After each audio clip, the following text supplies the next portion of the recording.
네, 안녕하십니까. 측정학 드디어 본론에 들어갑니다. 본편에 들어가는데 저번 시간에는 소개를 하면서 뭘 했죠? 약간 뭐랄까, 이 측정학과 관련된 약칭들이, 약어들이 약간 프랑스어를 기반으로 이렇게 순서가 세팅이 되어 있잖아요. 그거를 설명드리면서 프랑스 혁명에 대해서 약간 썰을 풀어봤죠. 그래서 오늘은 본론으로 들어갈 건데, 일단은 첫째 챕터는 뭐냐면 양들, quantities, 그리고 단위들, 유닛, 요거에 대해서 다루는 챕터가 나옵니다. 큰 챕터로 보면은. 그래서 일단 오늘 할 거는 이 일반적 양과 일반적 양, general quantity와 개별적 양인 individual quantity를 할 거예요. 그러면 양을 어떻게 구분을 하느냐? 사실 우리가 측정을 할 거기 때문에 이 측정하기에 대해서 측정하기 사실상 양을 어떻게 객관화시키느냐라는 학문이잖아요. 그렇기 때문에 가장 처음에 이 양에 대해서 조금 디테일하게 정의를 하는 것도 이해는 가죠. 그래서 보시면은 이 퀀티티 양이라는 거를 굳이 이렇게 두 개로 나눈 이유가 있을 겁니다. 한번 그거를 볼게요. 일단은 일반적 양을 보겠습니다. 이거는 보면 구체적인 사례들이 어떻게 비율적으로 비교될 수 있거나 아니면 이게 중요해요. 그렇지 못한다고 하더라도 비율적으로 비교는 안 되지만 최소한 각 사례들 간의 순서 정도는 뭔가 객관적으로 규정될 수 있는 사물의 속성을 말하는 거예요. 자, 이게 좀 애매하죠. 긴가민가 한데 쉽게 설명드리면 이겁니다. 어떤 사물이 가진 속성은 정말 다양하거든요. 근데 그 중에서 이렇게 본 거예요. 사물이 가진 속성 중에서 뭔가 정량화 가능한 속성이 있거든요. 정량화 가능한 속성이 있을 거거든. 즉 크기의 비교가 가능한 속성이 있을 거란 말이지. 그죠? 뭐가 있어요? 길이도 있고 무게도 있고 뭐 있죠? 물질의 양 이런 것들 있잖아요. 몰수 같은 거 있잖아. 이런 정량화 가능한 속성이 요 일반적 양이라고 보시면 되지. 그럼 요거의 여집합은 뭐가 있을까요? 정량화 불가능한 속성이 있겠지. 그죠? 정량화 할 수 없는 속성들인데 뭐가 있어요? 색이나 맛 같은 게 있겠죠. 뭔가 양적 크기를 비교할 수 없는 것들 있잖아. 요런 속성들도 있겠지. 물론 이 색도 요새 포토샵 보면은 어느 색을 지점을 딱 찍으면 이게 RGB 값이 딱 나오잖아요. 그럼 어떻게 보면 R 강도, G 강도, B 강도를 비교를 할 수 있거든, 색깔끼리. 그렇게 되면 정량화가 가능한 속성으로 들어갈 수도 있는데, 그렇게까지 뭔가 데이터적으로 들어가는지 말고 그냥 일반적으로 봤을 때 얘기를 하는 겁니다, 저는 일단은. 그래서 정리를 하면 사물의 속성에는 정량화 가능한 속성이 있고 정량화 불가능한 속성이 있는데, 그중 정량화 가능한 속성을 이 일반적 양이라고 보시면 될 것 같아요. 그러면 개별적 양은 왜 나오느냐?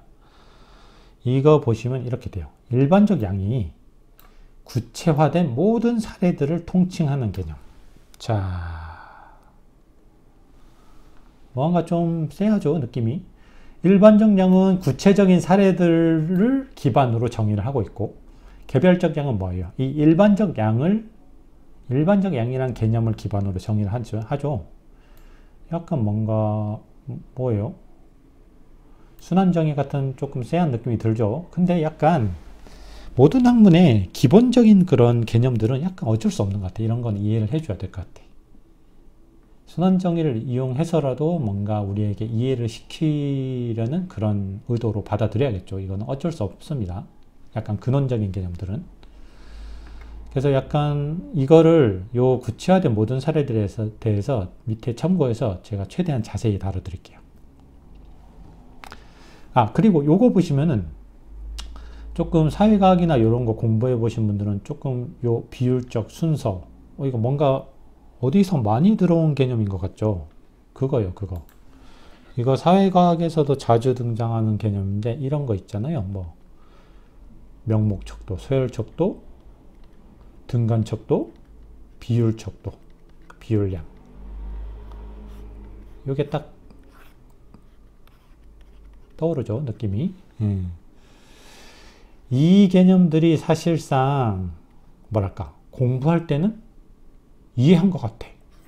근데 막상 적용하려고 보면 그 기준이 정말 헷갈리는, 제가 볼 때 이거 정말 정의하기 힘든 개념이에요. 쉽게 보려면 한없이 쉽게 볼 수 있는데 그렇게 공부를 해버리면 이거를 나중에 적용을 하기가 사실상 불가능해지거든요. 이거 유튜브 보면 요 서열척도, 등간척도, 비율척도 강의하는 강사분들도 뭔가 명료하게 정의를 못 내리는 경우가 되게 많아요. 제가 여러 강의를 다 봐봤는데, 그래서 이거는 다음에 만약에 번외편으로 가능하면은 이거를 제가 최대한 개념적으로 구분을 최대한 명료하게 할 수 있게 한번 정리를 해보려고 합니다. 그거 한번 기다려 주세요. 그래서 오늘은 이 일반적 양과 개별적 양에 대해서 할 건데, 보시면은 일단 참고를 봅시다. 참고 1을 보면 양과 관련된 가상의 대화를 살펴보죠. 유리라는 사람이 이렇게 말합니다. 이 연필과 지우개 중에 뭐가 더 클까? 자, 이건 뭡니까? 뭐가 더 클까는 개별적 양을 말하는 거예요.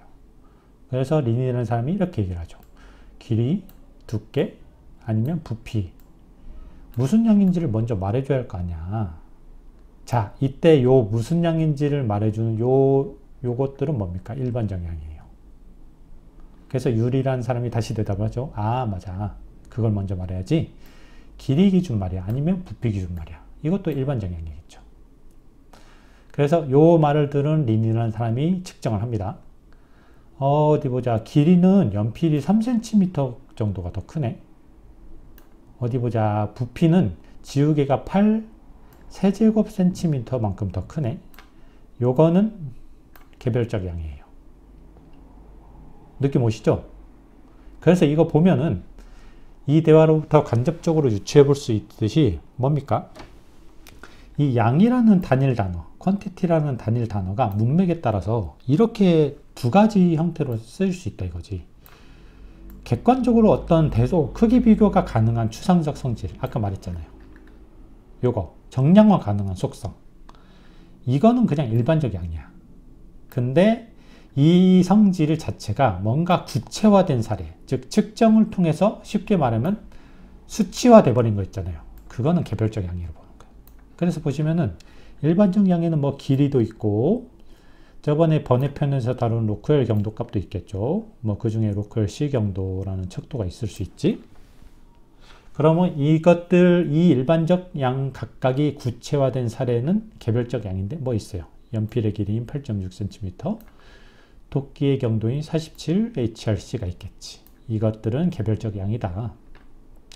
즉 양이라고 하면 약간 이렇게 뭔가 범주가 크게 보면 두 가지로 나눌 수 있기 때문에 앞에서 나눈 것처럼 상이한 형용사, 즉 일반적, 제너럴과 뭐 개별적, 인디비주얼이라는 두 가지 형용사를 사용해서 이 두 범주를 명료하게 구분하고 있죠. 물론 일상적으로 사용할 땐 크게 별 의미가 없는데 학문적으로는 조금 엄밀할 필요가 있죠. 정의할 때는.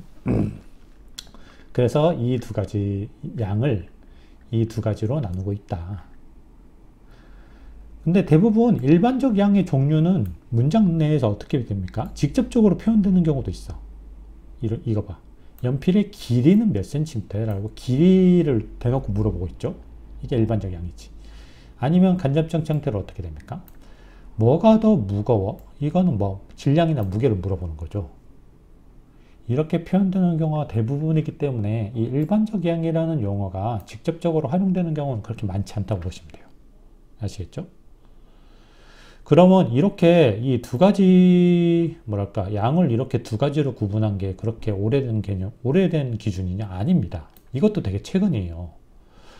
이 지금 제가 텍스트로 삼고 있는 VIM4가 언제입니까? 2021년 1월 11일에 발간이 됐거든. 네 번째 개정판이. 근데 그 전 세 번째 개정판까지만 해도 이 양을 두 가지로 안 나누고 있어요. 그냥 퀀티티라고 해서 한 가지로만 정의하고 있거든.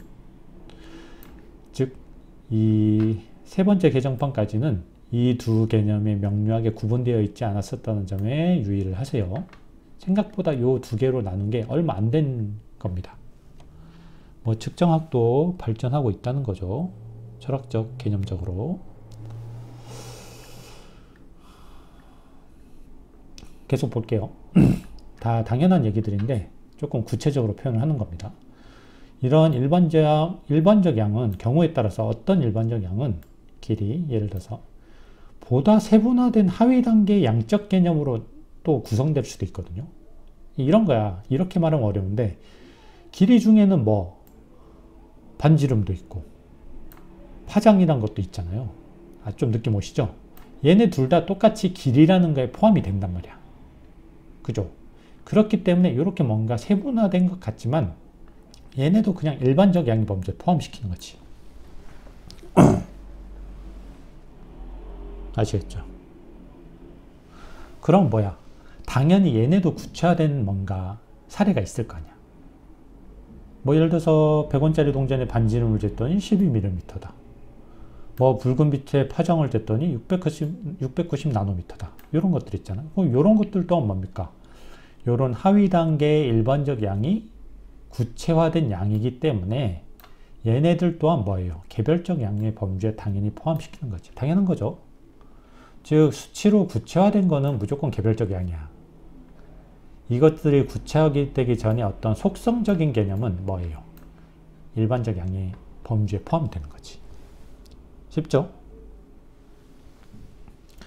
자, 그 다음 아까 말씀드렸듯이 개별적 양에 대해서 이거 일반적 양이 구체화된 모든 사례들을 통칭하는 개념이라고 했잖아요. 이 개별적 양의 범주에 속하는 개념들을 크게 네 가지로 볼 수 있어. 자, 봅시다. 이 각각에 대해서는 뒤에서 따로 용어를 다룰 때 자세히 할 거예요. 그래서 오늘은 맛배기만 할 건데, 이렇게 보시면 돼요. 측정 단위, 메저먼트 유닛이 있죠? 이거는 뭐냐면, 등간 수준 이상의 척도에서 어떤 이 개별적 양의 수치를 결정하는데 기준이 되는 양이 있을 거거든. 이거를 단위로 합니다. 자, 이거 여기서 또 다음 번외 시간에 그 척도 레벨에 대해서 자세히 하긴 할 건데 이거예요. 뭐랄까 살짝 언급만 드리면은 서열 척도, 등간 척도, 비율 척도가 있잖아요. 얘네가 개별적인 어떤 딱딱 나눠진 개념이 아니고 수준이 존재해요. 수준이. 이렇게 위에서 밑으로 갈수록 뭐랄까 조금 더 하이 퀄리티의 그런 양인 거지. 양이자 척도인 거지. 위로 갈수록 약간 낮은 퀄리티의 어떤 뭐랄까 측정학적 개념에서. 그리고 여기서 중요한 거는 그렇기 때문에 요 등간 수준 이상, 즉 등간 척도와 비율 척도에서만이 이 측정 단위가 존재합니다. 이 서열 척도에서는 측정 단위가 존재하지 않아요. 이거 자세히 다음 시간에 설명해 드릴 겁니다. 그래서 측정 단위를 보면 뭐예요? 질량 측정의 기준으로 활용되는 어떤 질량 원기의 질량이 있을 거란 말이야.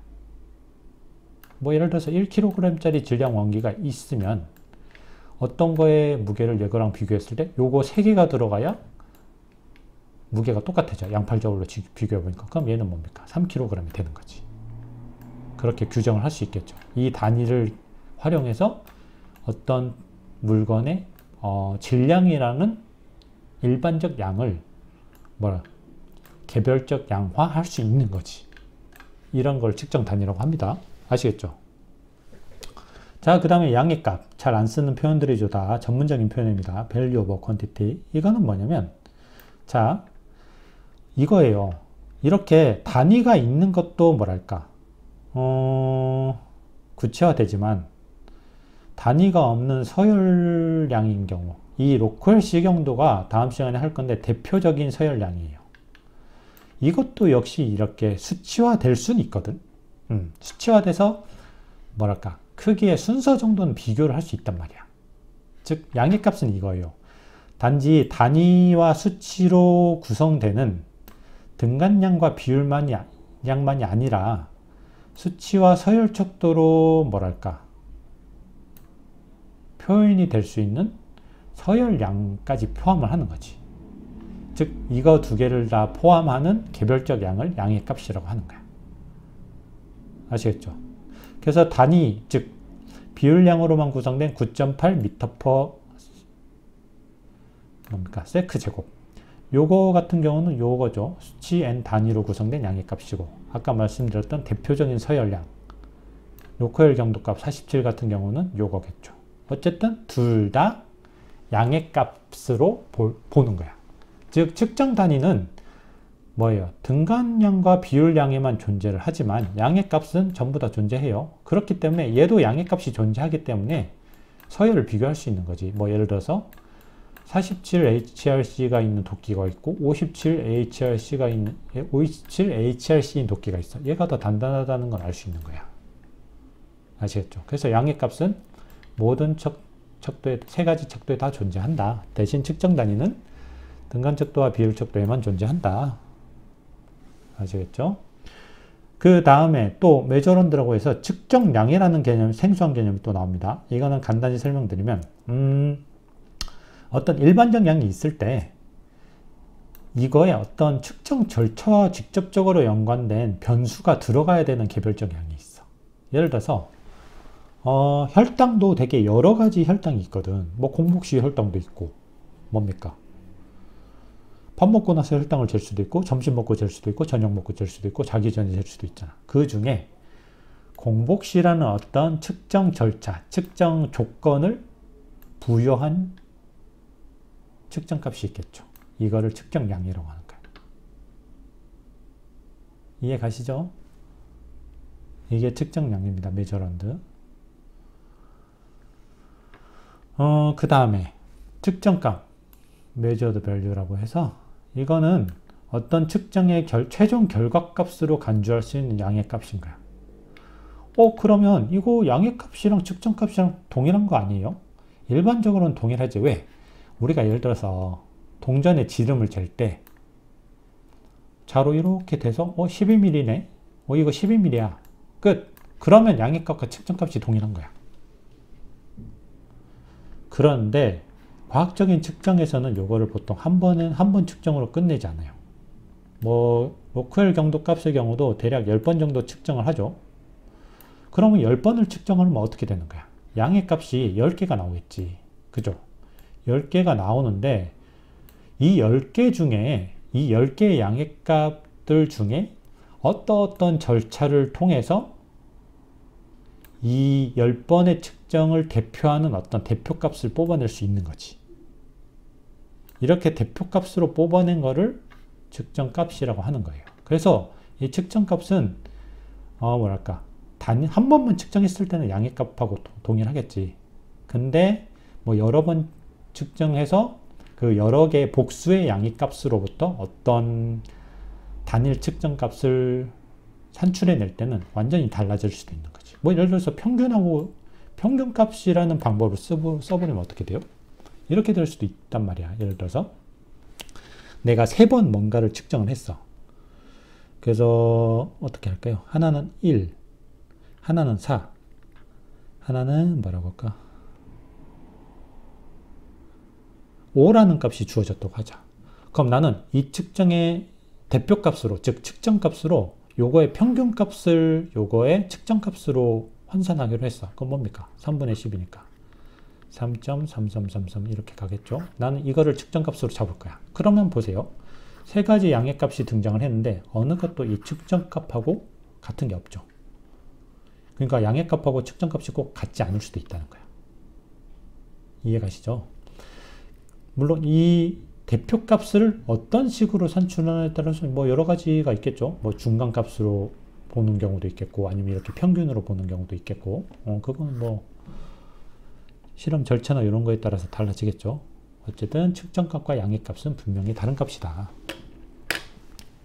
아시겠죠? 자, 몇 개 안 남았습니다. 참고 5 보시면 앞에 계속 나온 내용에서도 유추할 수 있듯 보면 동일한 일반적 양의 사례들인 복수의 개별적 양들만이 상호 비교의 대상이 될 수 있잖아요. 이건 당연한 거예요. 예를 들어서 동일한 일반적 양, 즉 온도라는 일반적 양의 두 가지 개별적 양, 영하 3도와 영하 17도만이 어떤 게 더 온도가 낮다, 어떤 게 더 온도가 높다라고 비교를 할 수 있잖아. 당연하잖아. 근데 예를 들어서 온도의 개별적 양인 영하 3도와 길이라는 다른 일반적 양의 개별적 양인 3.8m는 크기 비교 자체가 불가능하지. 그죠? 즉, 이러한 관점에서 비교 가능한 개별적 양들 있잖아요. 이렇게 쉽게 보면 단위가 같은 애들이지. 이런 애들을 동일 유형의 양, quality of the same kind라고 통칭하기도 한다. 사실 뭐 그냥 일반적 양이라고 볼 수도 있긴 하겠죠. 이렇게 본다, 이렇게 볼 수도 있다 이거야.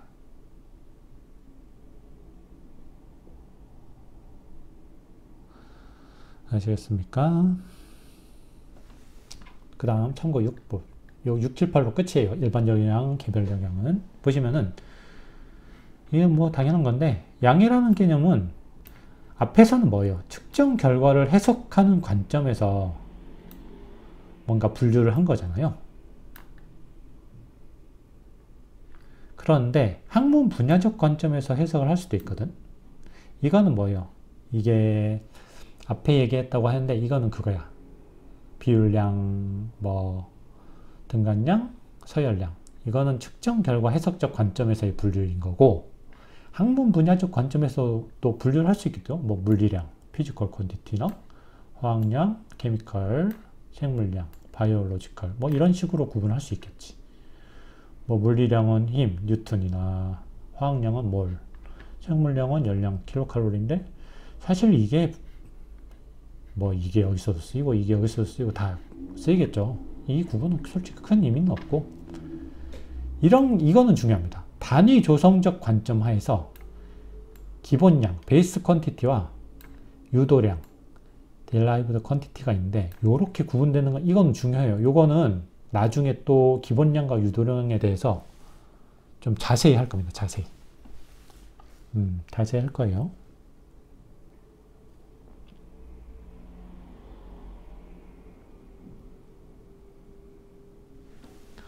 그래서 보시면은 예를 들어서 이런 거야. 국제단위계라는 게 사실상 우리 세계 공용 단위계로 쓰이고 있잖아요. 여기서는 기본량으로 7가지밖에 세팅을 안 해뒀어.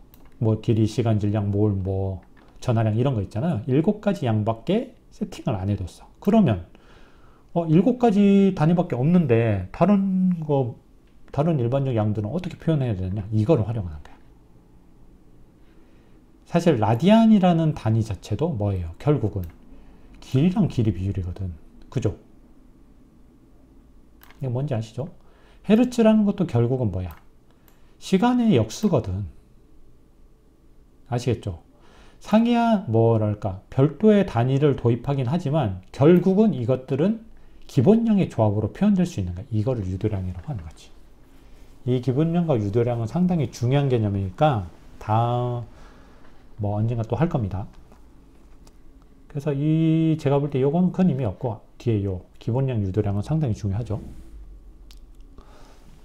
그 다음에 이건 약간 규약인데, 일반적 양에 대응되는 국제 표준 기호는 이탈릭체로 기울여 쓰는 것이 원칙이래. 뭐 에너지는 E, R. 근데 사실 기울여 쓰는 게 이렇게 뭐랄까 타이핑 할 때나 좀 티나지, 평소에는 티도 안 나잖아요. 그냥 글씨로 써버리면 뭐 이런 거지. 반지름은 어쨌든 길이라는 일반적 양이니까 기울여서 뭐 이렇게 써야 되는데 뭐 이렇게 쓰는 거랑 비슷해 보이잖아요. 좀 애매하죠. 이거는 사실 기울기로 구분한다는 게 뭔가 명료하진 않죠. 자, 마지막. 기본적으로 이 용어집에서 정의되는 양은 그냥 스칼라량만을 의미합니다.